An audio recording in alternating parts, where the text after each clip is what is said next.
podcast aqui pensado com muito carinho pra você, pra te inspirar com histórias muito... que tem virada chaves, tem superação e tem várias coisas aqui que podem te surpreender, porque hoje a gente tem uma convidada muito especial. Claro, do Dia das Mulheres, representando aqui o nosso mês das mulheres, Juliane Maia, que é uma mulher extremamente competente e que fala sobre assuntos muito interessantes, visto que trabalha especificamente com projetos culturais. Então, ela fala sobre cultura e como a gente consegue desenvolver a cultura de maneira até econômica para o nosso país, né, Ju? Sim. Bom, gente, muito obrigada pelo convite. Fiquei muito feliz de ter sido convidada. Vocês têm uma energia muito gostosa, sabe? Um papo, ao mesmo tempo, super sério, mas ao mesmo tempo super descontraído. Aham. É um prazer estar aqui com vocês. E principalmente poder falar um pouquinho desse assunto que eu amo tanto, né? Muito obrigada pelos elogios. Imagina! E é um prazer estar aqui com vocês. Muito obrigada. Vai falar sobre esses assuntos e muito mais, que a gente também quer conhecer a Juliane como pessoa, né? Vamos falar da vida eu já pessoal. falo Ju, já tem intimidade. Seja bem-vinda, Ju. Ju Maia, né, Ju? Olha só, pra começar, eu já quero te entregar um presente aqui. Ai, gente, vocês são muito especiais. Especial de Dia das Mulheres, a Stop Modas que te mandou, com todo carinho. Que demais. Nossa grande parceira Andréia também. Exatamente. Que O podcast dela já tá no ar, tá, gente? Uau, olha só. Gente, é na minha paleta, eu sou Verão Frio. É? Ó. Super acertou.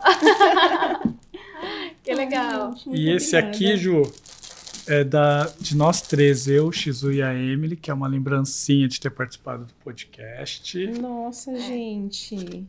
Tô me sentindo muito especial aqui nesse dia. Mas é mesmo, é pra se sentir. Olha, muito obrigada, gente. Você viu que tem seu nome? Meu nome, olha. Gente, como é bom se sentir especial, viu? Muito obrigada. Que bom, mas muito você obrigada. é mesmo. Né? A gente mesmo.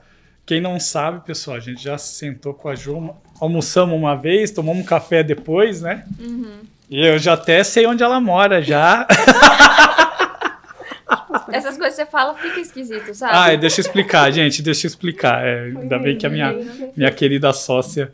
É que eu tava... Ó que coincidência, eu tava dando palestra no nosso amigo Fábio também, que é uma empresa, e eu, no meio da palestra, eu palestrando, tinha uma janela, quando eu vejo, olha a Ju saindo dali, eu falei, nossa, eu palestrando. Eu falei, eu acho que é a Ju. Ainda eu falei, ué, acho que é a Juliana mora ali. Ela, para, seu louco. Ele é fuxiqueiro demais, gente. Ele no meio da palestra cuidando da vida dos outros, assim, ó. Ainda bem que eu não tô fazendo nada de errado, né? Já pensou? É um Big Brother na minha vida, ali na minha frente. Mas eu falo, o mundo é pequeno, Mogi é menor ainda, porque a gente encontra gente fora. Sim. Nossa, quanta experiência eu tive de encontrar gente lá fora mesmo. É verdade. E aí, imagina Mogi. Pois é. Encontro ela toda vez. Então, eu não gostaria, né? Coisas da vida. A gente já tem nossas reuniões quase todos os dias. Aí, quando eu vou pra algum lugar com outra reunião, com outras pessoas, ele aparece no mesmo lugar, na mesma hora. Eu fico, cara, sai do meu pé. Sem combinar, isso que é interessante. Sem combinar, ele só aparece, eu fico, não. Eu atirei pedra na cruz. Uma vez eu viajei com umas amigas pra Argentina, ali pra Buenos Aires. E faz muito tempo, não tinha essa facilidade do WhatsApp e tal, tem uns 15 anos. E, gente, é impressionante. É aquela época mais adolescente da vida que você come McDonald's, né? Assim, da manhã, almoço e janta. E aí a gente decidiu que cada uma ia para um lado. Se não me engano, aquela Florida, aquela avenida principal. Florida. Isso. Gente, sem combinar, nós nos encontramos 3 horas da tarde na mesma fila do McDonald's. Sabendo que naquela rua também tinha mais de um McDonald's. Isso mesmo. Caraca! E a gente tava na fila, no mesmo horário, hein? sem combinar. Metade foi para um lado, metade foi para o outro. E é isso, é sintonia, né? Total, legal. sintonia. Você falou de quando adolescente come muito fast food, né? Agora a gente come uma vez por mês, 2 vezes no mês, assim, só para aquela coisa... Vai começar. Pergunta pra Emily. A adolescência não saiu dela ainda. Novos estudos apontam que a fase adulta começa com 25 anos. Então eu ainda... Então você tem não um é ano com ainda. 30? Poxa, eu já vou até ontem que eu era adolescente, gente. Vai zoando aí, Oxi, toma. Mas ela já mudou o cardápio dela, você vê, né? Não, eu tô mudando também. Tá uma Eu estou briga, mudando. né? Até compra marmita fit. Você sabe quando que muda a idade? Quando? É quando você começa a ter aqueles problemas na coluna. Ah. É quando você come, começa a intolerância. Não pode mais com leite, com a farinha, com açúcar. Quando você começa a ouvir isso do médico, é que você ficou adulto. Ai, ficou adulto, de verdade. Você já tá perto já, hein? Tô perto, né? Fica internada por causa das coisas. Ai, ô Yoshio, para de falar. Todo episódio ele fala dessas coisas. Eu vou começar a bloquear o Yoshio. Gente, sério. Agora, Ju, a gente se conheceu por conta do Bunkyo Empresarial, Sim. né? A gente foi tomar um café juntas e a gente percebeu que tinha tantos assuntos legais que fluíram tão naturalmente que eu não pude deixar de te convidar para esse podcast especial do Mês das Mulheres. Até porque a gente abordou vários assuntos super pertinentes e que eu acho que é muito válido a gente falar justamente nesse mês, né? Porque tem várias mulheres assistindo a gente. Uhum. Mas antes de tudo, pra gente contextualizar, eu quero conhecer a Ju como pessoa. Porque eu lembro de você contando uma história que toda vez que você passa por alguma dificuldade, você se lembra da Juliane de 12 anos. Você pode contar pra gente? Eu costumo dizer que muito da minha força vem dessa menina de 12 anos, porque não sei que autor que disse que a nossa vida adulta ela é pautada toda pela infância, né? Uhum.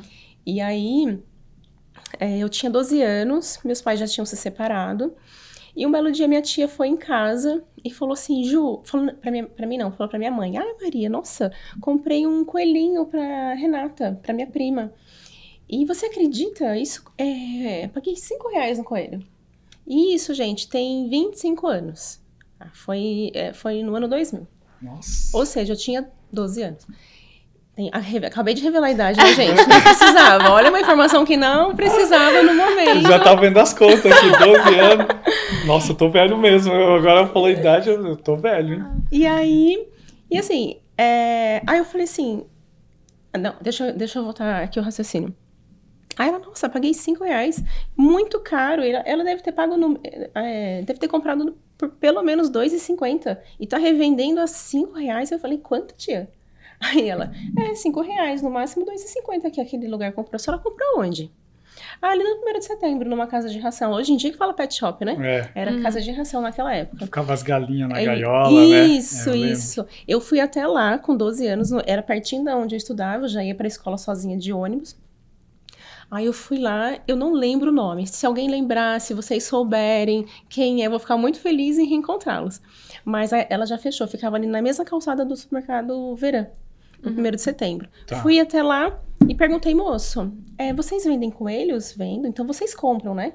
Falei, se eu trouxer coelhos pra vocês, vocês compram? Eu tenho lá, vai desmamar. Aí ele compra. Compra por quanto? R$2,50. Tá bom, quando eu desmamar eu trago. Eu não tinha os coelhos. Aí eu voltei pra casa e falei, mãe, é verdade da tia, ele compra por R$2,50 e vende por R$5.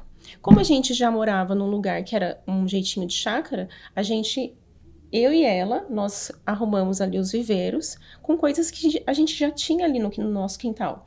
Era um quintal que era grande, então sempre tinha alguma plantaçãozinha pequena, ou seja, já virou o alimento ali do coelho.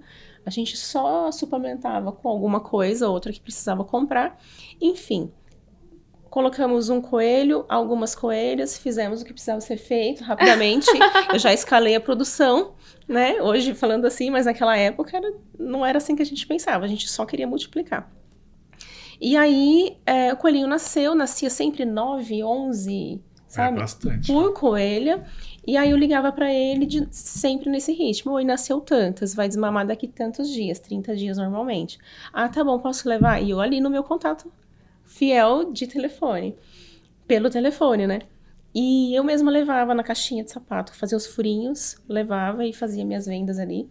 E isso dava um bom dinheirinho, porque hoje, R$5 a gente não faz muita coisa. Mas há 25 anos atrás, é como se fosse uns R$20. Isso mesmo. R$20 vezes 10, por coelha, vezes 10 coelhas que a gente tinha, era como se fosse um faturamento ali de R$1.000. É quase que um salário mínimo. Uhum. E pra gente que vivia ali numa vida bem simples, isso fazia muita diferença no nosso orçamento. Plus, né? Fazia muita diferença mesmo. Só que acho que não só, é claro que pelo dinheiro, né, eu gosto de falar de dinheiro, acho que dinheiro é uma coisa muito importante a ser conversado, a gente acaba deixando de falar da importância dele. Por quê? Porque existe um trajeto, né, para você conquistar alguma coisa. E essa criança, ela entendeu que coisas precisam ser feitas para que o dinheiro chegue, para que o dinheiro entre. Legal. E lá, com aquela cabeça, eu não me importava em nada com o que outra pessoa estava pensando. Se a gente tem uma coisa para trocar, eu tenho uma coisa para oferecer que te serve, custa tanto. Vamos negociar por tanto. Aqui está o que eu disse que eu ia fazer, e a pessoa me dava o dinheiro. Eu, como uma boa capricorniana, voltava para casa muito feliz. Que legal, meu. Você tinha 12 anos. Tinha 12 anos. Outro dia, quando você contou essa história, minha filha tem hamster. E hamster, a produção é muito mais rápida, 15 dias. Caramba. 15 dias nasce. Em um mês que a gente comprou, a Emily foi em casa, você já viu os hamster lá? Meu. Aí eu lembrei de você, colocou na caixa de sapato, foi a mesma coisa. Aí fui lá no Mercadão e vendi lá. Minha filha chorava, porque ela... Tá, mas quando ela viu o retorno... É diferente. E aí eu lembrei muito de você, do coelho. Eu falei, porque até eles completarem 30 dias, a gente brincava. Né? Eu tava dormindo. Queria amor, né? A minha mãe ia lá, pegava eles no viveirinho, colocava em cima da cama, eu tava dormindo, a gente acordava juntos. Então, assim, era um negócio dos sonhos mesmo, porque era gostoso, eram fofinhos demais. Em 3 dias de nascidos, eles já estavam com aqueles cabelinhos fofinhos. Mas você não gerava esse vínculo? Não. Ah, isso é bom. Não. Você queria o din-din, né? Capricorniana, né? Capricorniano, gente. Eu falo, gente. Assim. E aí, o que isso me ensinou? Que pra tudo que eu vou fazer, tudo é muito, né? Mas pra muita coisa que eu vou fazer, participar, por exemplo, eu vou das coisas que eu gosto. Sim. Eu vou num evento, eu começo. Tal coisa custa tanto. Tal coisa custa tanto. O ingresso custou tanto. Todo mundo fala, nossa, o ingresso de tal coisa é muito caro. Mas aí, se você perguntar para qualquer produtor, ele vai dizer, nossa, quase que não deu. Quase que não deu. Deu na lasca. Não faltou, mas não sobrou nada. Por quê? Porque o custo das coisas é muito caro. Para você fazer coisas, contratar pessoas, profissionais, tudo que você vai fazer envolve coisas boas, então elas custam muito. Então aquele ingresso, a multiplicação dele, ele representa uma coisa muito forte dentro daquele contexto. E para uma pessoa pode ser caro, por orçamento de uma pessoa o ingresso pode ser caro, mas para você dar conta de entregar toda uma infraestrutura, todo um capricho, um cuidado, um carinho, para que o evento seja muito bem entregue, né? Seja emocionante, a pessoa nunca mais esqueça. Foi a maior escola que eu tive para pensar, quanto custa isso? Será que isso me dá lucro? Sabe? Será que... Porque o tempo é dinheiro pra gente pensar. Então, aquilo que eu tô aplicando, eu amo o que eu tô fazendo, mas isso vai me dar um retorno suficiente para que eu vá me sustentar? Sabe? Então, essa chave, ela ficou ali na minha mente para sempre. Agora, a menina que eu tenho que resgatar de vez em quando é essa autoconfiança. Né? A estrutura de custos ali ficou permanente. Mas quando eu preciso começar uma coisa nova, porque depois que a gente fica adulta, né? Depois dos 30, a gente tá aí com 32, a gente começa a ter as inseguranças, por ser mulher, por ser isso. Por quê? Mas não porque eu não era segura antes, mas eu acho que... Não porque eu sou totalmente insegura, não é isso. É porque a gente acaba ocupando novos lugares. Sim. Ali era só eu, minha funcionária, que era minha mãe, e o meu fornecedor, meu parceiro, né? Ali, que era a casa de ração. Mas quando a gente vai para o mercado de trabalho, você tem outros concorrentes, você tem outras situações. E aí eu preciso buscar essa menina. Que legal, meu. Bacana. E eu acho isso muito bacana porque a sua própria inspiração e motivação é você mesma. É você mesma em um outro momento em que você tinha essa coragem que você busca na Juliane. E eu acho isso muito legal. Eu acho que é a forma mais profunda de você conseguir se conectar com tudo isso, né? A cadeira tá descendo. Tô pesado, hein? É a criança interior, né? É. Fica assim, isso. Viu como quando eu era comigo vocês davam bronca, né? Então, é aquela criança interior, né? Que você acaba resgatando. Isso. É muito importante. Tem sempre, claro, muitas pessoas que me inspiram na família. Só que eu também entendi que as pessoas que mais me inspiram, antes as que mais me inspiravam era o presidente, o Barack Obama, o fulano, o ciclano, que são pessoas, a Oprah, não sei quem, pessoas muito inspiradoras. Mas aí eu fui também fazendo um processo interno, porque nesse processo, às vezes a gente acaba valorizando muito o de fora. Exatamente. Sim. Então, significa que na minha família, se não tem um presidente, se não tem uma pessoa que virou global, então não tem ninguém importante. Aí eu comecei a olhar ali os de perto. Muita inspiração para mim são meus avós. Meu avô tem 90 anos, ele sobe na escada, ele limpa lá tal coisa lá em cima. Se a minha avó tá com gripe à noite, ele acorda, vai fazer um suco de laranja para ela, natural, espera ela tomar para a tosse melhorar, e melhora, né? Por quê? Porque é um carinho que tá acontecendo ali. E aí eu comecei a admirar essas pessoas, a forma com que elas lidam com a vida. A educação financeira que ela tem, mesmo ganhando pouco. A felicidade que essa pessoa tem, sem precisar ter tanto. Aí eu também fui fazendo um caminho de volta. E nesse caminho de volta, eu também estava um pouco perdida numa época de mim mesma. Justamente por enfatizar muito pessoas de fora. E aí, nesse caminho de dentro, eu fui falando, não, minha mãe fez tal coisa legal, meus avós fez tal coisa, né, coisas muito legais para a época que eles viveram. Sim, pro pouco exatamente. porque a gente admira demais tais pessoas que estão no topo. Mas de onde elas começaram? Qual foi a infraestrutura da qual ela foi o ponto de partida delas? Aí, quando eu olho para minha família com raiz nordestina, né, com raiz de super interior, lá de Ibiritiba, lá da Bahia, vem juntando meu pai com a minha mãe e tudo mais, pouca escolaridade, muito mulher não precisa estudar. Então, são outros valores. São outros valores, mas eles construíram muitas coisas com esses valores e com pouco recurso financeiro. E que, muitas vezes, quem tem muito dinheiro não consegue construir o que eles construíram, sabe? Por exemplo, os meus avós são idosos. Eles precisam ir ao médico. Se uma tia leva, a outra briga porque era para ter chamado a outra. E normalmente é o contrário. Normalmente ninguém quer levar. Entende? Então, isso para mim é um valor muito alto de vida. É dessa geração de vocês, né? Eu falo de vocês que eu sou um pouco mais velho que você. Em 2000 eu já tinha 20 anos.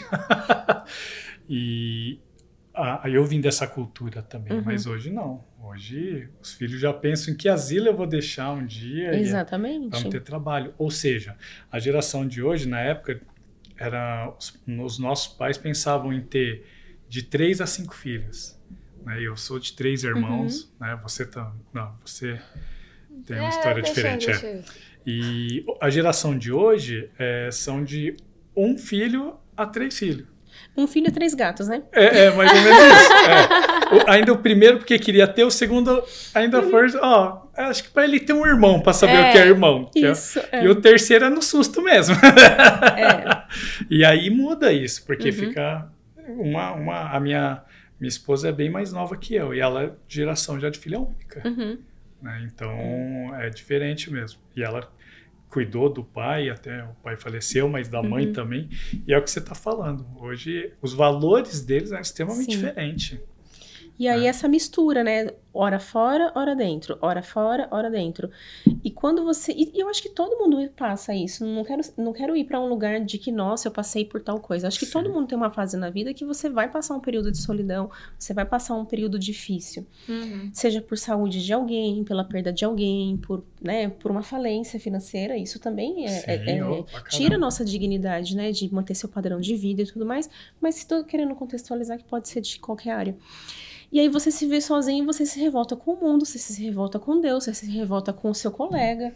Poxa, o seu colega não pôde fazer o que você gostaria. Sua mãe não pôde fazer o que você gostaria. Fulano não pôde fazer o que você gostaria. E o que você vai fazer por você? Já que você faz tudo... Eu falo você, eu tenho mania de falar você, né? Mas é uma conversa comigo. Sim, tranquilo. E aí, se eu não sou a tudona... Não faço tudo por todo mundo? Então tá na hora de eu fazer por mim. Entendeu? E já que eu sou autossuficiente pra ajudar fulano, eu fiz isso e ninguém vai me ajudar agora no meu momento de socorro? Olha quanta arrogância. Não, querida, só cuida de você mesma. Olha o tapa. Mas você teve cedo até, viu, Ju? E aí, eu começo a olhar pra mim mesma e falar... Legal. Quais foram os meus... Aí eu falei... Porque eu ia na psicóloga... Não, mas como foi sua infância? Minha infância foi muito feliz.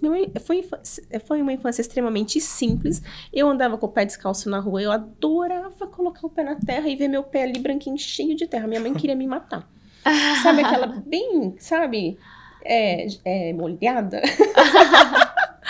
E aí, eu sei que hoje eu tenho uma imagem de que ninguém acredita. Como não tinha foto, né? Não tem foto pra provar, é difícil de acreditar. Mas a minha mãe, ela comprova e até lembra de quanto ela me xingava por isso.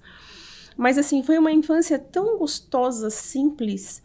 E aí eu não tinha um problema pra contar pra ela da infância, sabe? E aí eu queria entender o que aconteceu no meio do caminho, que eu mudei, né? Que eu fiquei totalmente rígida, que eu fiquei totalmente é muito também, né? Mas muito dependente da opinião de outra pessoa, da opinião de outras mulheres, da opinião de quem que eu tava esperando pra validar que eu merecia, que eu podia, que eu ia pra frente, entendeu?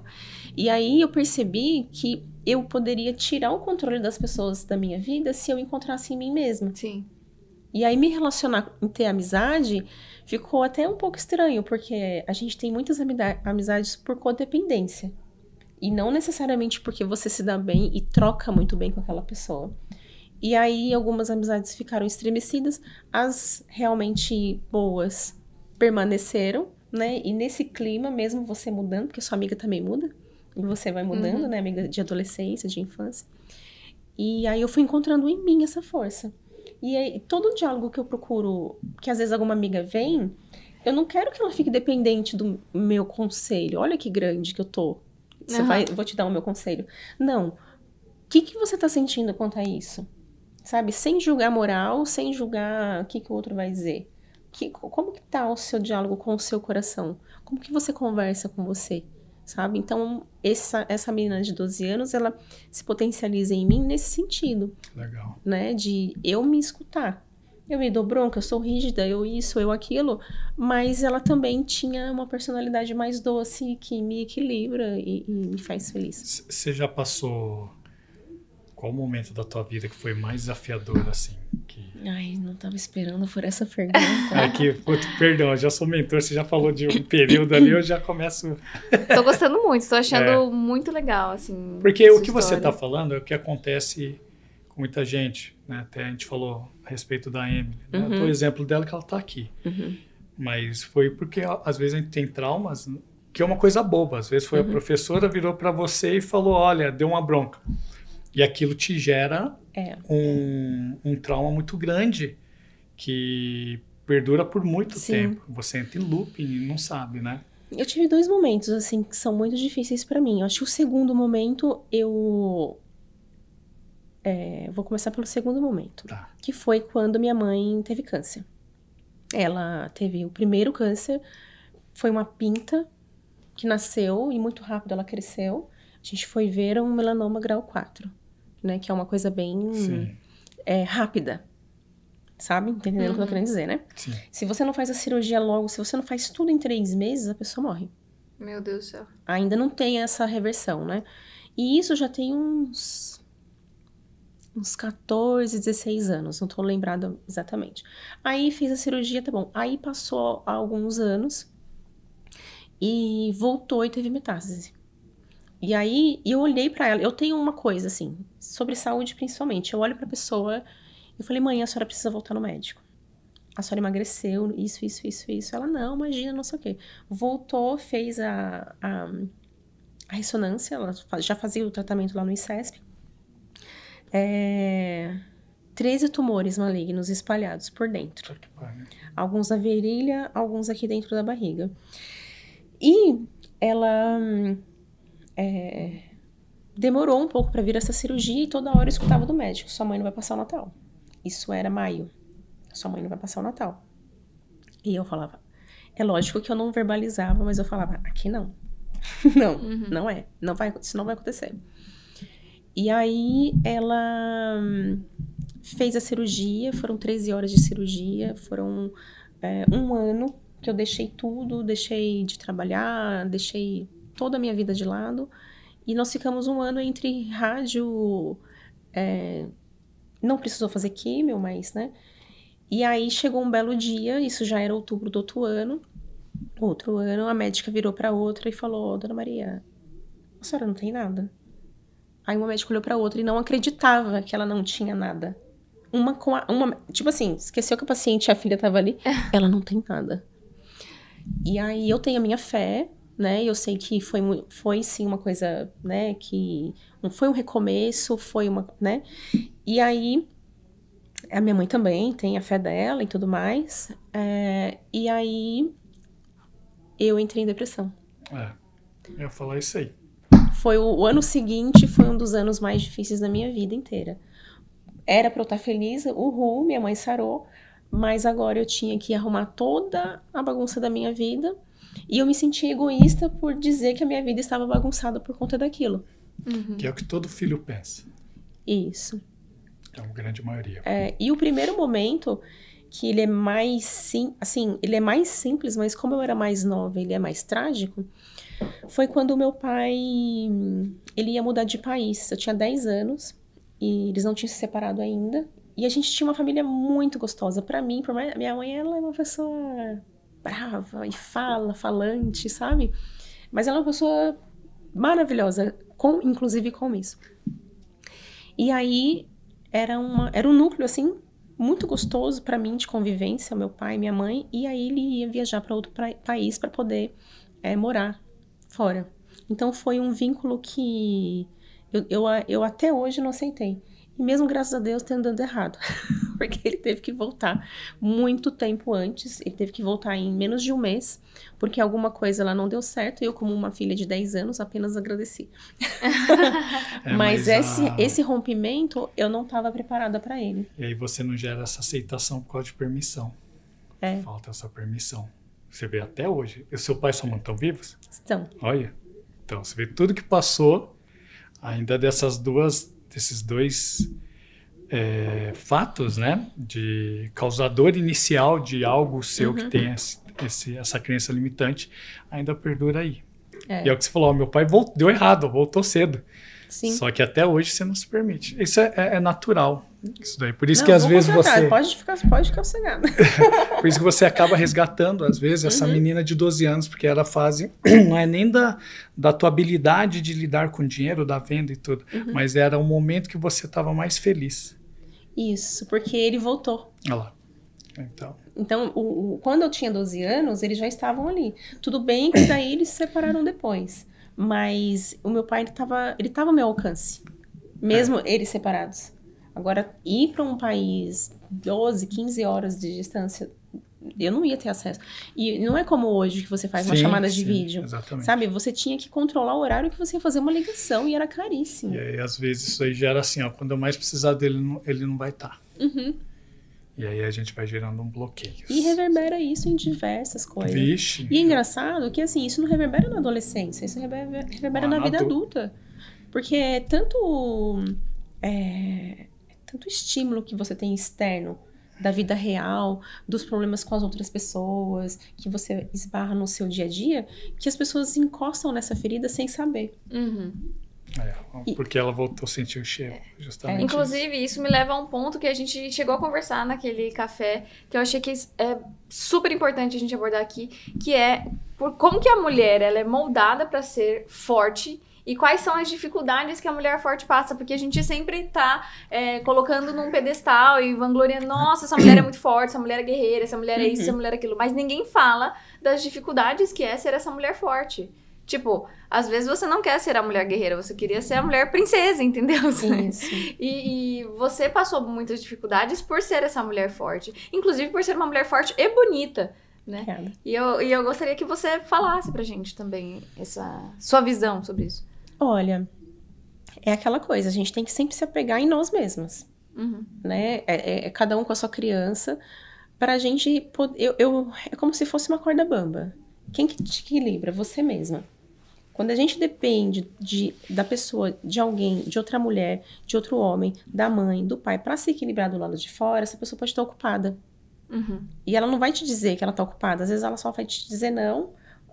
E às vezes ela vai até brigar com você porque ela não consegue te dizer não. Tipo assim, agora a gente tá brigada, eu não preciso te dizer não. E em que contexto que eu tô dizendo isso? Em todos, né? Você tá ali no seu dia a dia, você precisa, enquanto mulher, competir com outras pessoas, né? Existe... Eu gosto de colocar as coisas em caixinhas separadas ou nuances, sabe? Assim que eu gosto de explicar. Por exemplo, você tem no trabalho a competição. E é normal, é inerente ao trabalho que você tenha competição com outras pessoas, porque a gente vive num mundo onde você tem uma hierarquia e você quer sempre crescer, certo? Agora, existe a competição que a sociedade formou entre as mulheres. Sim. Que eu tenho que ser a mais bonita da mesa. E se eu não for a mais bonita da mesa, eu vou ser julgada, a minha celulite vai ser julgada, o meu cabelo vai ser julgado, se eu fiz ou não a unha, eu vou ser julgada, sabe? E as pessoas vão facilmente, é como se as pessoas tivessem a liberdade de fazer esse julgamento. Quando um homem vai para o poder, não é discutido. Quando uma mulher vai para o poder, todo mundo, mas qual é o currículo dela? Quantas pós ela fez? Quantos isso? Ela tem mesma experiência? Então, assim, cada linha que está escrito naquele currículo, ela é refutada. Mesmo a mulher. Então, ela tem que passar 1 ano provando algo que o homem não precisa provar. Então, essas duas caixinhas, elas se misturam. Porque existe a caixinha da competência que você precisa ter no trabalho, e é uma guerra né, querendo ou não, o trabalho é um lugar que você precisa realmente mostrar um pouco mais pro chefe, mostrar um pouco mais pro cliente, para você fazer seu nome. Sim. Mas isso se agrava quando você tem também a competição que a mulher que existe. E aí é muito difícil para mim, porque é como se eu estivesse atacando as mulheres. E ao mesmo tempo sou eu que tô ali nesse papel. Sim. Quando você, por exemplo, fala de como a palavra é bonita? Sororidade. E eu não consigo acreditar nessa palavra. Por quê? Eu gosto muito de você. A gente trabalha juntas, mas não falta, eu não trabalho amanhã. Sabe? Porque você não pode me deixar na mão. Agora, se ele tiver com febre, vai pra casa. Você precisa se cuidar. E você tem, enquanto você é homem, você tem a permissão da sociedade sua, da sua mãe, do seu pai, de todo mundo, de ter uma febre e não ir trabalhar. Ninguém contesta o seu atestado. Agora a mulher não. Ela vai trabalhar com dor, ela vai trabalhar com febre, ela vai trabalhar com um problema de saúde, mas ela acha isso bonito. É como se fosse uma coisa pra se orgulhar. Olha só, eu estou doente, eu estou com cólica, eu estou com enxaqueca, eu estou com isso, e eu tô indo trabalhar, olha que linda, que maravilhosa. E assim, eu não estou respeitando os meus limites, mas eu quero que você e você respeitem. Olha que louco. Eu tô passando mal, eu vou lá para mostrar que eu estou passando mal, e outra pessoa vai me dizer que e ela não diz, né? Porque você tá ocupada com essas coisas. Você não vai dizer, ai, Ju, vai pra casa, poxa, sabe? E eu preciso me pontuar e reconhecer esse limite. Então, essa questão da mulher, eu acho ela muito embaraçosa. Por quê? Porque se você não se policia para você conhecer os seus limites, você coloca seus limites para serem testados por outras pessoas. Então eu quero que fulano me respeite, eu quero ser respeitado, eu quero isso, eu quero aquilo. Mas você tá respeitando os seus limites? Seus limites da sua infraestrutura. Eu acho que é uma questão da mulher ter esse medo de parecer, de provar que, nós somos o sexo frágil. Isso. Então, o homem, por ele já não ter essa fama, qualquer coisa, ele já reclama. Ele fala, não, tô com febre, eu tô passando mal, vou embora. É simples, levantou, Exato. Porque é óbvio isso. Porque a ideia é que a mulher, se ela reclamar que ela tá doente, que ela tá com uma cólica ou que ela tá com febre, mulherzinha mesmo. Exatamente. E aí você entra nesse papel de se diminuir, porque só porque você é mulher, você não pode se deixar abater, ficar doente, não pode reclamar, pra não ser o sexo frágil. Exatamente. E quantas mulheres eu vejo umas tratando a outra e invalidando a capacidade da outra porque a outra se arrumou demais. Exato. E esse é um outro ponto que é muito é um outro ponto. E isso, a gente, pelo menos da minha parte, eu não tô falando da vulnerabilidade social, eu não tô falando não é sobre isso, porque, como eu disse no outro exemplo, são nuances. Eu acho que quando a gente fala de mulher preta, periférica, essa vulnerabilidade, ela é multiplicada exponencialmente. Sim. Tá? Agora, ali no dia a dia, numa nuance em que as coisas ainda nem estão tão exageradas assim, eu acho que isso se confunde demais. Porque a gente começa a olhar a querer apontar uma incompetência, a querer dizer se ela se arruma demais, se ela é bonita demais, ela teve uma vida tranquila. Porque você só teve tempo para poder se dedicar a si mesma, porque sua vida é muito tranquila. Senão se você tivesse o tanto de problema que eu tenho, você não ia estar arrumada assim. Quem que sabe disso? Quem que sabe se você resolveu se escolher? Então, se você se escolhe, você também é julgada. Sim. No trabalho, você passa a ser a Barbie, a Lady, sabe? E são palavras que, se você não tá bem com você, aquilo não é só da sua cabeça. As pessoas atrelam sim a sua competência, sabe? Numa brincadeira. Porque uma coisa é você brincar com quem você tem intimidade. Você construiu aquela intimidade e você sabe que se você fala, você escuta e tudo bem. Agora, existem pessoas que você não tem essa liberdade. E aí a pessoa fala, você não tem a palavra para retrucar. E aí essa nuance, ela fica toda misturada, essas caixinhas ficam todas misturadas, por quê? Competência é competência, beleza é beleza, sociedade é sociedade, né? E quem sou eu ali no meio de tudo isso? Né? É aquela questão que a gente estava aqui no início, eu posso ser eu quando? Quais momentos? Com quais pessoas eu posso ser eu mesma? Sim. A mulher sofre muito isso aí. Vamos dar um exemplo aqui prático, né? Eu tenho uns 18 mentorandos.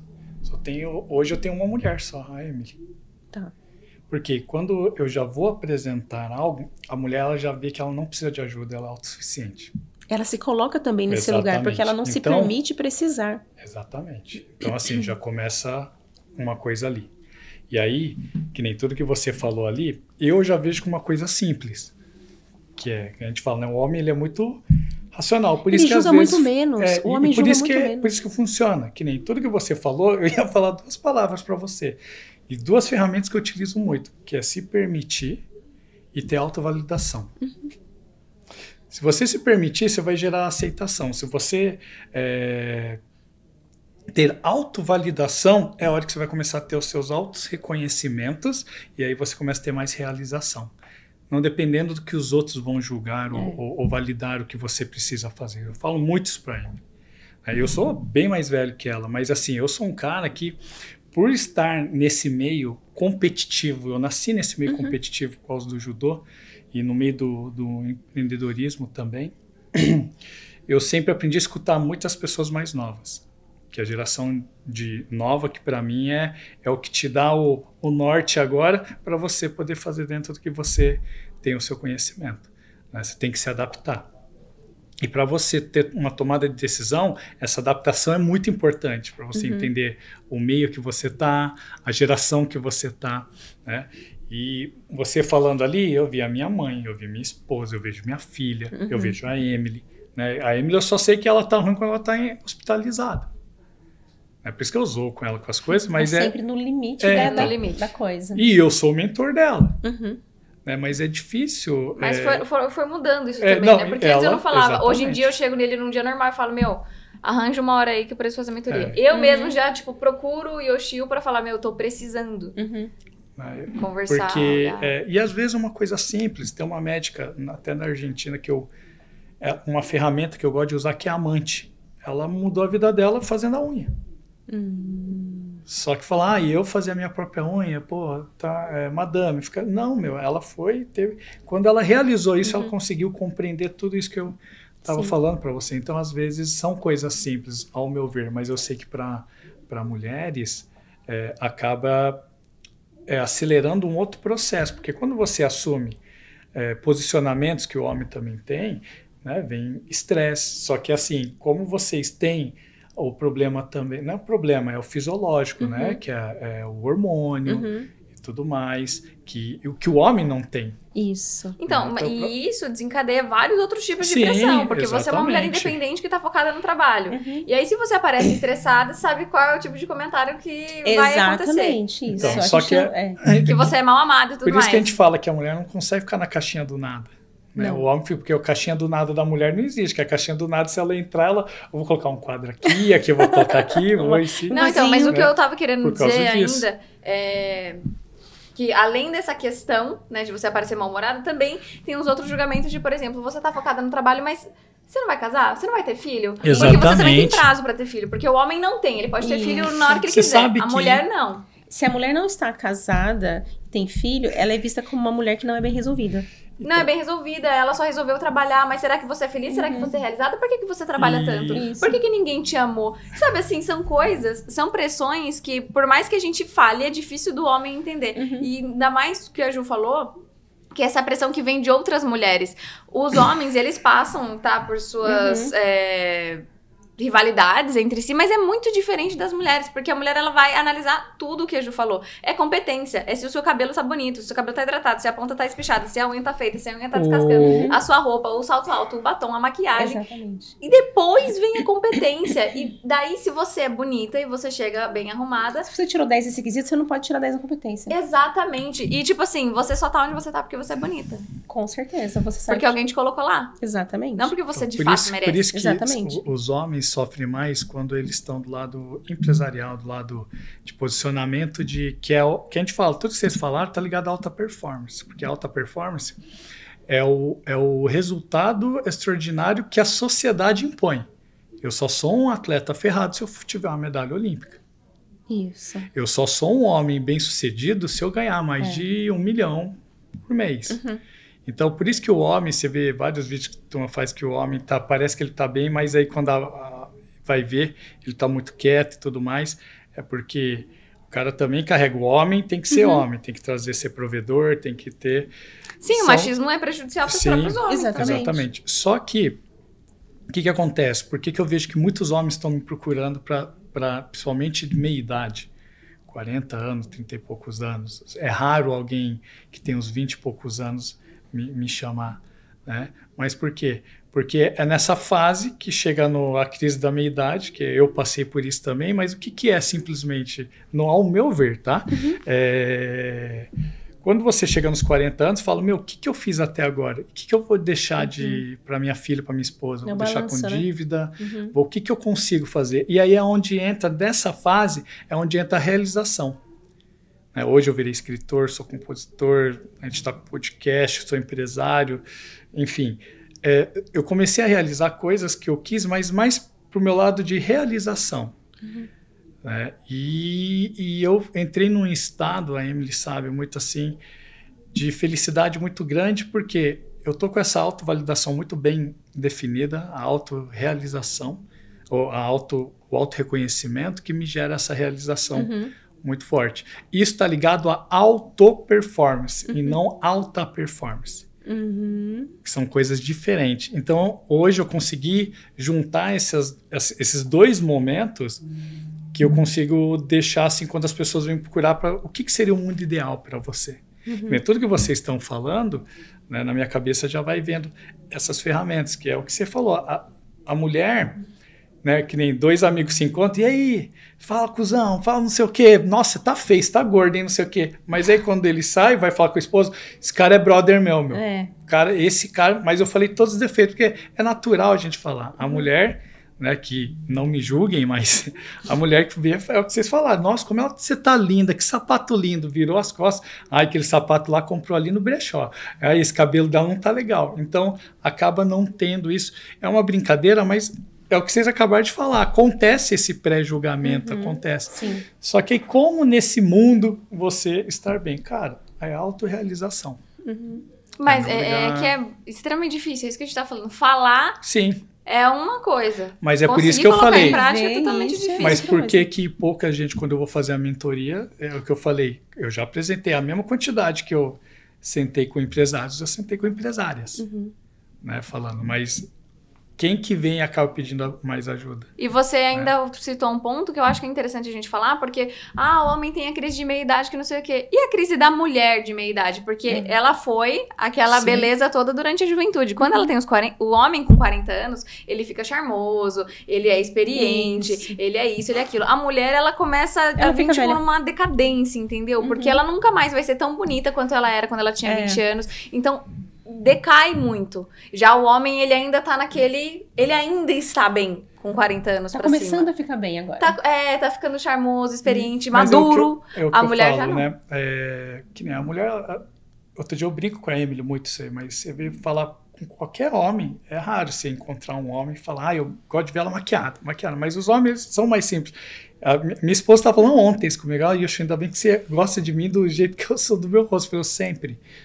É bonito quando você tá maquiada, sai. Mas eu gosto de ver o rosto limpo, de quem é você e tudo. É isso que são as pessoas. Eu cresci ouvindo, uma mulher não se arruma para outro homem, ela se arruma para outra mulher. Exatamente. Não que eu faça isso, e isso nunca encaixou na minha mente. Eu falava, não. Então, porque não. aí... Então, porque na minha cabeça, eu me arrumo pra mim, não é nem pra outro homem, nem pra outra mulher, eu me arrumo pra mim. No trabalho eu já tive isso. Nossa, mas por que você vem trabalhar tão arrumada? Justamente. Aí eu devolvo a pergunta, por que você não se arruma nada? Não, tipo assim, eu respondi pra pessoa, porque eu não me arrumei pra vir trabalhar. Eu me arrumei pra viver meu dia. Pra ficar bem. Mas por que a pessoa tem a necessidade de te julgar só porque você se arrumou? Na pandemia... Porque essa liberdade que a pessoa tem de contestar, de refutar a atitude da mulher. E é outra mulher falando isso. Exatamente. E aí isso acaba incomodando porque ela se sente, às vezes, mal ou deslocada porque ela está muito mal arrumada. Então, esses dias, eu tive uma conversa com meu noivo.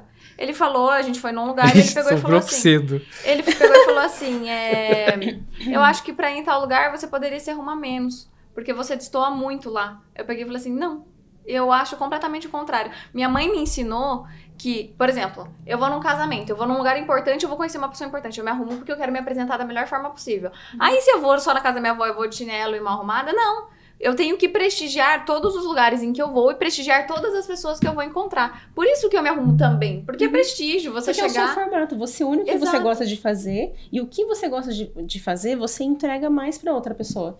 Você, não é o contrário. Seria ruim se você não gostasse de se arrumar e se arrumasse para estar bem com tal pessoa. Exato. E aí, ou seja, aquilo que te sobra... que é o que você gosta de se arrumar, gosta de estar bem, aquilo que te sobra você oferece. Exatamente. E isso não te custa. Não fica pesado. Fica prazeroso. Me deixa ainda mais confiante e alegre de estar nesse lugar. Exatamente. E eu falei pra ele, eu não preciso, tipo, diminuir ou ser menos pra me encaixar em algum lugar. Sim. Eu acho que se as pessoas querem estar comigo, elas que melhorem, se inspirem e passem também a se arrumar também. Melhor. Igual o Yoshio, ele se vestia de um jeito deprimente. Eu falei assim, pra você andar comigo, você não vai andar desse jeito. E hoje, ele tá com um cabelo diferente, ele se veste de uma maneira diferente, a ponto dele chegar nos lugares, o pessoal chamar de bonito, coisa que ele nunca passou na vida. Entendeu? E a galera elogiar ele. Mas por quê? Eu acho que é um prestígio quando você... Só que tem uma diferença, tá? Ela tá falando isso, mas assim, hoje eu faço isso, mas porque eu quero, não porque ela tá impondo. Mas o que eu tô falando é isso, não sou eu que tenho que ser menos pra me encaixar nos lugares.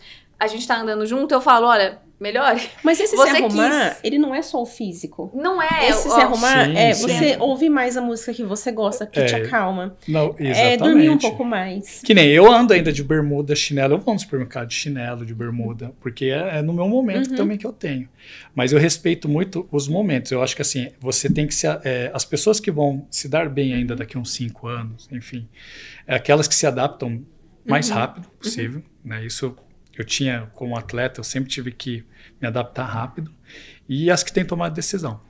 E aí entra muito isso aí. Só que aquela pessoa que vai se sentir bem? Permissão. Sim. Permissão e aceitação. Que nem hoje eu me permiti, porque eu tô trabalhando com alta performance, e eu preciso estar bem. Quando a Emily falou, eu entendi, compreendi. Sim. Fui no visagismo. Exatamente. O tema da minha palestra. Isso. Agora vamos supor, vamos fazer uma analogia diferente. Supondo que você... É tudo uma suposição. Supondo que você seja um mentor, mas que nem sempre você está bem-humorado. Sim. Aí, o que vai se aplicar não é somente a roupa. Você vai precisar pensar, não, eu preciso ir com uma energia um pouquinho mais alta para aquele lugar. O que você vai fazer antes de ir? Você vai colocar uma camisa mais legal ou você vai ouvir uma música, fazer uma meditação, fazer um exercício, tomar um sol... fazer um exercício debaixo do sol para baixar seu cortisol, aumentar um hormônio lá que eu não lembro qual que é da felicidade. Então, assim, esse se arrumar, ele vai também tanto do que o ambiente está pedindo, mas também daquilo que você precisa para se adequar. Sim. E, às vezes, a camisa, ela vai te fazer muita diferença. O visual é impossível, gente, não reparar. Sim, né? A simetria, a perfeição da natureza, o tamanho das folhinhas das árvores, tudo isso tem uma matemática que gira em torno disso. Sim. Agora, a frequência, a vibração e tudo mais também é percebida. Também é percebida. E eu não tô aqui pra dizer qual é a mais importante, nem nada disso, mas aquilo que te falta, você vai se inspirar e você vai se adequar. Se você quer crescer, melhorar, estar feliz, manter uma continuidade, seja para crescer financeiramente porque você quer estar naquele lugar, porque isso vai te prover coisas legais, seja para você estar naquele lugar também mais feliz. Você vai buscar aquilo que te melhora para estar lá. E aí, dado o momento, vai ser, não, hoje eu preciso me arrumar um pouquinho mais para aquele lugar. Não, hoje eu preciso me acalmar um pouquinho mais para chegar lá e conversar com todo mundo. Você vai ver qual que é o seu necessário ali para se cuidar, para embelezar esse cuidado, sabe? É que, como a gente tá ali do lado da mulher, parece que se arrumar fica só no sentido físico.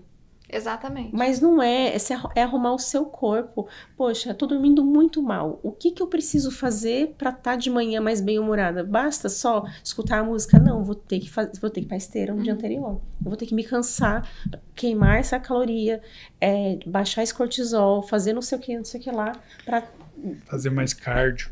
Melhorar a minha performance naquilo. A performance, eu entendi. Você já viu minha olhada, tipo, dando bronca nele, né? Sim, já eu peguei e falei, meu Deus, deixa eu... Dá uma segurada. Ai, gente.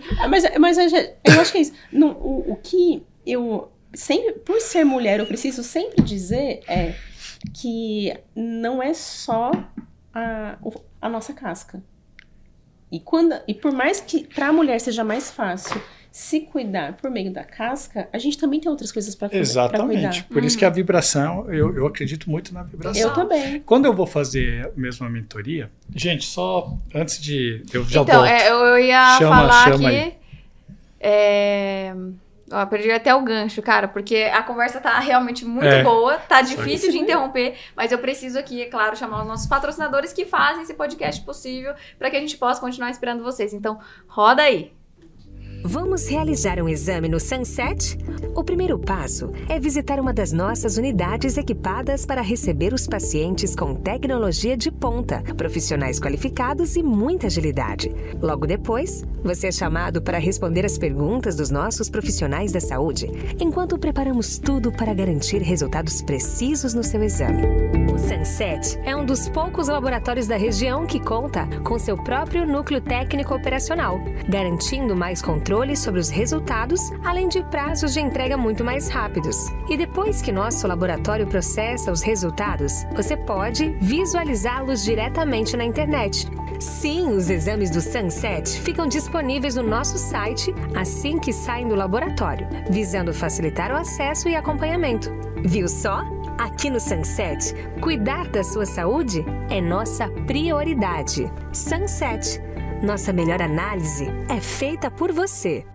A Liquida Piso Conceito em Suzano já inaugurou a maior e melhor loja de pisos e revestimentos do Alto Tietê, com a maior variedade de modelos, ripado, cerâmico, porcelanato. Aqui você encontra a solução perfeita para todos os estilos e espaços. E todos os produtos em pronta entrega. Comprou, chegou. Tudo isso com a tradição, qualidade e preço baixo que só a Liquida Piso tem. Venha conhecer a nova Liquida Piso Conceito e faça a sua obra em grande estilo. E é claro, agradecendo a todos os nossos patrocinadores Masters, muito obrigada a Sunset, ao Grupo Liquida Piso, Claves 42, Judô Clube de Mogi das Cruzes e a RIC Mentoria para Alta Performance. E agora chamando você, quero que você conclua o seu pensamento, porque a gente tem poucos minutos, mas eu ainda quero fazer uma pergunta para a Ju, que daí a gente vai abordar um assunto de trabalho, então... Tudo para mim é tudo ligado à vibração, né? Então, até quando eu vou fazer a mentoria, essa foi uma coisa importante, né? Eu mostro que eu não preciso estar bem em todo momento, porque eu sou um ser humano. Então, quando eu não estou bem mesmo, eu falo, eu tô na mentoria, falo, cara, a semana foi punk. Sabe o que eu fiz? Aí eu começo a falar pro cara. E é o que eu uso, o Store Doing, que é o que eu faço, o que eu passo.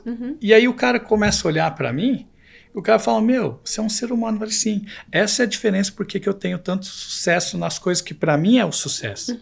Aí o cara fica assim, eu falo, não vou estar bem todo dia aqui. Exatamente. Não vai achando que você vai me contratar e eu vou estar bem. Só que eu sou honesto com você. Isso. Aí o cara começa... Já teve um cara que começou a chorar na minha frente. Cara, obrigado por estar falando isso. E é o que eu falo, os homens também, os empresários, coloca lá que não pode errar, tudo tem que ser perfeito. Cara, e Se errar, tudo bem. Você tem que errar. Um atleta, para ser campeão olímpico, ele vai perder muito mais, ele vai falhar muito mais, que isso não é nem falhar, é a rotina que ele precisa ter para chegar ali. Você tem que, para você vivenciar mais, ter mais experiência, você tem que errar mais. Então, quando você até falou, Yoshi, você se prepara hoje? Não, se eu acordo que eu tô mal, eu também, quando sento com ela, que eu falo, cara, para mim foi pesado essa semana e tudo mais, ó, hoje ela vê que eu tô mais quieto, que eu tô resolvendo as coisas. Ela é o seu se arrumar. Isso, exatamente. Exatamente, até porque a pessoa que fala que não fica falso, você não dá credibilidade. Por isso que eu falo. É porque como para você isso já internalizou, na verdade isso também é se arrumar. E a minha esposa, hoje ela conseguiu entrar nesse rumo, ela fez 3 cirurgias de pedra de rins. Ela tinha 7 pedras de rim, pedra no rim, em cada rim. Ela tinha 7 pedras. Nossa. E aí, porque ela é uma pessoa que filtrava muito, ficava muito quieto, ficava justo, não tinha muita autovalidação. Sim. Cara, depois que eu fui trabalhando com ela também, e ela foi mudando, hoje ela fala pra caramba, mano. Ela não tem uma pedra. É isso. Uma pedra. Faz 3 anos que ela não tem mais problema com rim. Mas por quê? Justamente ela mudou um pouco também o perfil dela. Ela não mudou a essência dela, mas mudou a atitude dela. E isso é muito importante. Então a gente conversa muito. Eu tô cansado, eu desabafo com ela. Hoje eu tenho a Emily também. A Sheila chega em casa, ela já fala pra caramba. E eu tive que mudar também, que eu não era um cara que escutava muito. Apesar de eu ser mentor, né? Você vê que eu começo a ter os insights que eu quero falar. Isso acaba sendo um defeito meu, que eu reconheço. Tá? Mas, é o que eu te falei, eu sou um cara que hoje eu sou muito autêntico. E a empresa que eu montei, eu trouxe a Emily e o Jesus justamente porque eles são autênticos. Sim. Por isso que eu já até te avisei, ó, eu vou zoar ela lá, não se assusta.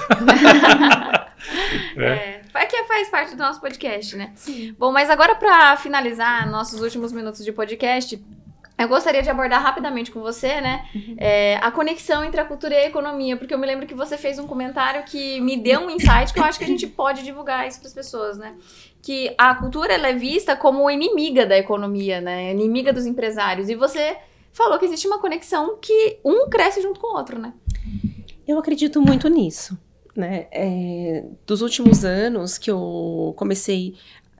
eu fui bancária, né? Então eu tive essa visão econômica de olhar para uma empresa, ver como que ela se sustenta e tudo mais, ver como que aquele dinheiro gira para poder dar lucro para aquele empresário, para aquela pessoa, para os seus funcionários, etc. Tudo que envolve uma empresa. Agora, quando eu fui mudando de carreira e fui entrando para a cultura, eu percebi um deslocamento muito grande. É como se, para caminhar, empresa tem que estar aqui, cultura tem que estar do outro lado. E é como se um atrapalhasse o outro. Eu tô falando de uma forma bem genérica, tá? Sim. É como se um atrapalhasse a economia. Carnaval faz mal para a economia. Não sei o que faz mal para a economia. Folgar faz mal para a economia. Aí a cultura diz, o excesso de lucro faz mal para as pessoas. O excesso de lucro separa isso e tudo mais. Aí eu comecei a enxergar uma visão muito extremista daquilo, porque por mais que eu não goste de você, a gente se precisa, sabe? Então, no caminhar das coisas, comecei a trabalhar ali na secretaria, naquela área de fomento, em que as pessoas, os artistas fazem os seus projetos, passam por um processo seletivo, eles comprovam que eles sabem fazer o que eles sabem fazer. Ok. Mas eles precisam captar o recurso com a empresa. E aí, a empresa, ela não consegue ter um diálogo com o artista e vice-versa. E onde que tudo isso entra, né? Ao financiar o outro, quando a empresa vai para o artista e consegue potencializar o projeto que ele tem, poxa, essa empresa está contratando, é como se ela contratasse uma nova empresa. A gente estava falando isso no início, né? Que você estava mexendo com projetos, mas que teve que deixar porque estava muito sobrecarregado. Por quê? Porque um projeto é uma empresa. Um projeto é formado por pessoas, por um RH, por contador, por advogado, por profissionais da comunicação. É uma cadeia muito grande já dos empregos diretos. Agora, sem contar os indiretos, porque você tem que contratar o buffet, você tem que contratar o transporte para aquelas pessoas chegarem aqui. Se aquilo houver, se parte do ingresso for um ingresso social, a pessoa vai numa loja comprar um brinquedo para poder integrar aquele ingresso. Então, é uma multiplicação porque você está investindo em pessoas. Nada contra se investir em equipamentos. Não é nada disso, gente. Pelo contrário, é ter um olhar menos contra alguma coisa e mais o que isso aqui tem de bom, de oportunidade para o mercado. Essa questão, por exemplo, de quando a empresa faz a sua renúncia fiscal, ou seja, ela aporta o valor do imposto dela para um projeto, ela está investindo em marketing. Poxa, tá barato fazer marketing? Se tiver, me avisa que eu tô querendo investir em marketing, entendeu? Tá porque mesmo. eu tenho um produto para lançar aí e eu preciso investir em marketing. E é muito caro. Então, assim, quando tem uma empresa que ela tem a possibilidade de mandar 20, 30, 5% do imposto dela para um projeto, ela tá direcionando aquele valor para empregos diretos. E ela não percebe isso. Por quê? Porque existem as rixas da sociedade, as rixas políticas da sociedade que separam as pessoas. E sempre quando houver uma separação muito grosseira, significa que há uma oportunidade muito grande para ser pensada. Sim. Então, quando uma empresa deixa de aportar um projeto, ela deixa de investir na economia do país dela, da cidade dela, das pessoas dela. Quando um projeto deixa de receber aporte, ele deixa de fazer cultura. E, gente, mas a cultura... Está na Constituição que é direito de todo cidadão receber cultura. Cultura é a nossa história. Cultura é a história das famílias, é a sua identidade, é aquilo que te compõe. E também está na Constituição, no parágrafo abaixo, que é direito de todos consumir a cultura daquele lugar. Ou seja, você tem o direito de fazer e você tem o direito de receber. Então, não é só um evento que vai ser feito. As pessoas infelizmente, as pessoas dissociam que um evento não é profissional. Você está aqui no domingo à noite, você está aproveitando isso daqui. Quem trabalha em evento fica 3, 4 dias sem dormir. Isso mesmo. E quem trabalha em evento fica um final de semana acordado de um jeito, uma sexta, um sábado e um domingo. Que estraga a semana inteira, né? Que pega a sua semana inteira e que de segunda a sexta, no horário comercial, você não teria condição de fazer. Sim. Em proporção de horas, você não faz. Porque a entrega não está no horário que você vai entrar e no horário que vai sair. Eu tenho que entregar tudo porque vai começar em tal horário. Só vou acabar quando tudo acabar. Então, a sociedade, voltando, né, menospreza demais o que é um evento, mas ao mesmo tempo não enxerga o quanto aquilo gera emprego, renda, sobretudo acima de um patamar do mínimo de renda das pessoas. Quem trabalha com evento não vai ganhar salário mínimo, mas também não vai ficar rico. Sim. Mas ela vai poder trazer qualidade de vida para ela, para a família dela, porque ela vai gastar aquele dinheiro aonde? Na farmácia, no posto de gasolina e no supermercado. É isso que a gente gasta o dinheiro. Não tem outra coisa. Eu vou comprar roupa. Ótimo. É na loja de quem? Nossa, eu vou viajar. Vai gastar o dinheiro com viagem. Isso, mas é na agência de viagem de quem? Sim. De alguém. Sabe? Então você está fazendo o dinheiro circular. E eu acho isso uma coisa realmente muito interessante. Eu acredito muito nesse desenvolvimento. E é uma pena que isso aconteça tão pouco. Por isso que é tão importante a sua presença aqui, você Exatamente. poder falar isso. Eu já tô pronta para esse corte, pra gente divulgar nas redes sociais, porque é uma visão muito lúcida da conexão que existe entre a economia e a cultura e que vem de uma mulher linda e competente. Muito obrigada, gente. Muito obrigada. Olha só, foi um prazer enorme estar com você hoje aqui. Foi uma honra pra gente poder receber você e absorver tanta coisa boa, com tanta elegância. Ju obrigada. Toda delicada. Exatamente. Né? Tô acostumado com a Amy. Então... É melhor não pensar que eu já sou assim. Bom, gente, foi um prazer mesmo. Muito obrigada. A gente que agradece, que viu, Ju, ter vindo aí, ter exposto um pouquinho disso aí, a gente também ter perdão às leituras que eu já acabo fazendo, que é muito meu, né? Mas a gente fica muito feliz de trazer um conteúdo extremamente diferente, né? Com certeza, com certeza. Isso eu diria que foi realmente um especial de Dia das Mulheres, mês das mulheres. Gente, a gente brinca muito, zoa, mas isso daqui foi uma coisa que pra turma refletir também, né? Com certeza, com certeza. Então vamos agora lá para nossa câmera geral, dizer que esperamos com todo o nosso coração que vocês tenham se inspirado com esse podcast de hoje, que vocês deixem a sua curtida, seus comentários e sugestões para próximos episódios. E a gente se encontra no próximo episódio. Grande beijo, tchau, tchau.